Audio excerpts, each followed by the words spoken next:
Just would you state your name for Penny, please? Nancy Nichols. She's provided me the perfect seg. The only reason that I'm up here speaking tonight, and that is with regards to your all consideration about reinstating some police powers within the village. At this point, I think it's vital. As she indicated, the response time seems to be questionable at best sometimes. The interactions that I've seen seems like they're just trying to de-escalate a lot of situations, and they're not actually doing any citations. Information is minimal. We don't see them hardly ever patrolling. And I know that that's really not their role here, but it would be nice if they would just like pop up through the neighborhoods once in a while, because it's community policing at its best. I don't know what each council member feels about that particular action, but I think it's super important. We've installed the speed signs on either end of the village. Doesn't seem to be making any difference. I almost got nailed today. Somebody busted butt, down North Miami, and here I am, and I'm expecting them to be going to speed limit, and I have some vision issues with depth perception issues, and next thing I know, I feel like I'm almost getting T-boned because they're going so fast. And I think that if we had some more police presence, even if it was on a part-time basis and people were seen getting pulled over and tickets issued, that we might have better compliance. Property maintenance is a huge issue around here. In the last several years, it has increasingly declined. In some areas, that kind of surprised me, to tell you the truth. I know there's more rental properties here and there, but I still feel like people who need to do a much better job, not only with the aesthetic aspect of property maintenance, but also safety. For example, there's a truck in my neighborhood, and there's broken glass all over the back of the tailgate and all over the driveway, and it's been there for literally months. I understand the sheriff's department is under no obligation to enforce those particular issues, but everyone needs to keep in mind that the less property maintenance and the less aesthetic appealing this environment becomes, our property values are going to drop. And so that's a super important consideration as well.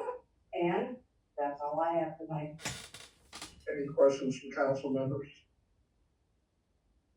I will say one thing. At our last safety meeting we had last week, the speed along North and South Miami was addressed with the sheriff's office.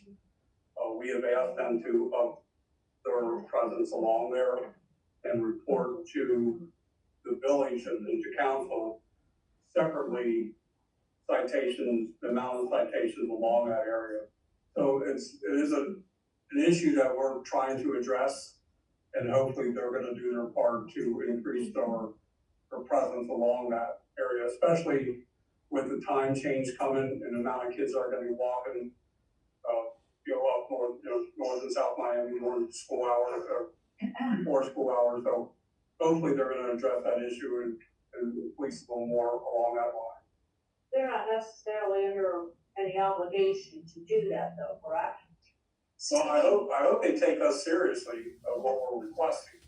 Do we have a number of how many tickets they've actually given on North or South Miami Avenue? That's what I asked for at the safety. Well, you don't need both hands probably.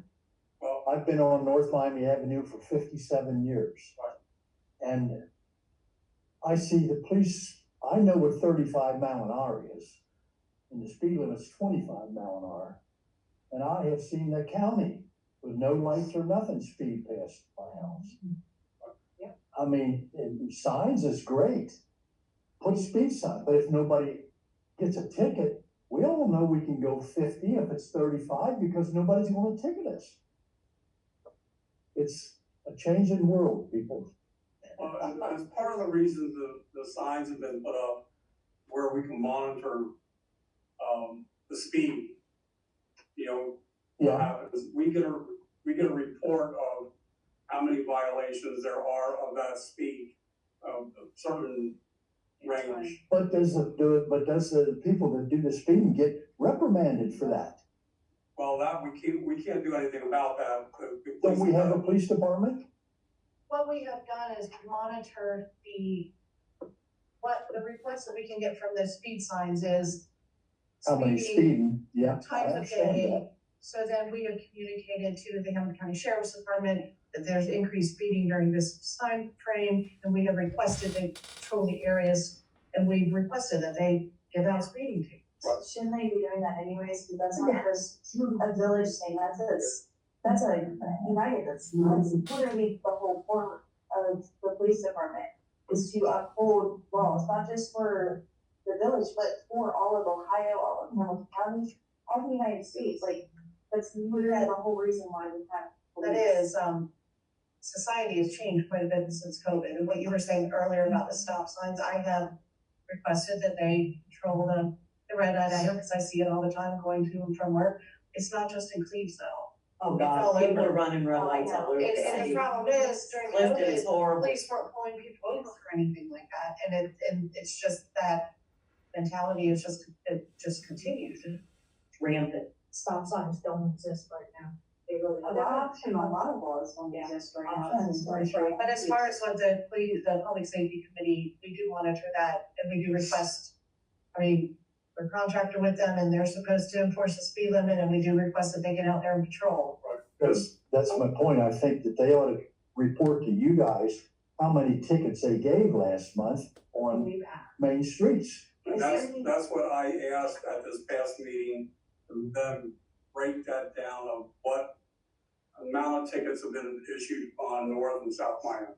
Is there any way? We were given that information a few months ago, and forgive me, I don't remember off the top of my head, and I've been out on medical leave the last 2 meetings, so but I'll put that back on the agenda to specifically address that. And so you know, in the future, starting next month, the sheriff's department will be physically back into the council. So people will be able to ask questions then.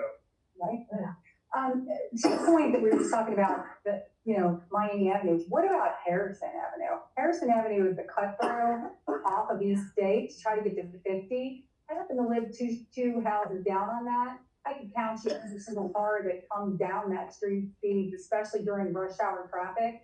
But the other concern is the cut. When they go to turn, they don't turn at a 90-degree angle, they cut through the opposing lane's traffic. It is an incredibly dangerous situation. That is a bad area because. Very bad. Oncoming traffic now. It's very bad. That curve right there, I mean, like I said, the last time I was here, my house personally has been hit 4 times by traffic of some sort. Drunk drivers, people asleep, people underage driving, you name it, and it's all the same thing, speeding, all speeding. They can't make the turn going toward East State, and going the other way, they're always in the opposing lane. It's incredibly dangerous. You can't even walk on the sidewalk for fear that the people are literally gonna come up on the sidewalk and hit someone. I just wondered if that data could be taken on that street. If this is what we're doing, if we're looking at the number of speeders and the time of day. The other piece to the question is many neighborhoods have instituted speed humps. Is that not an option for us? Is it the expense? They do make you pause, right? You hit it hard enough, it causes you to think. But Old fashioned speed bumps that were, these are the big wide ones. Yeah. Those are not, we discussed that. Oh, okay. Not appropriate because of snow plowing. Oh, We did at one time look into temporary ones. sure. But I know what you're talking about. They're coming out. I've seen them a lot newer ones that are like 3 feet in length. That it's It such a doesn't big. go across the whole street. Right. They're in the I mean, middle they go there. across the whole street, but the lengthwise, they're not the 1 foot. They're They're like longer 3 and foot, they're yeah. not as Right. steep. They're not Like as 3 steep. That is wide. Correct. It's something that we can discuss and look into that we have not looked into those newer types. Something I'll have to talk to John about. I have a question, Justin. Students are actually being dropped off and taught at the old CT building, correct? Why is that not established a school Yeah, there? there's a It is the only thing. Every school there, and they have like an alternative school there too, I think. And we still have schools out here. I don't, How am I missing that every morning? Because they've been there forever. Yeah. It is a school zone. But they got rid of the flashing light over at Morgan. Yeah, they got rid of the flash, there wasn't flashing light. Well, people aren't going money, I can tell you. any other questions or comments I am from the public? Any of our, from public ways? So I would like to, ditto what you were talking about, because I do feel that, bringing the Cleves Police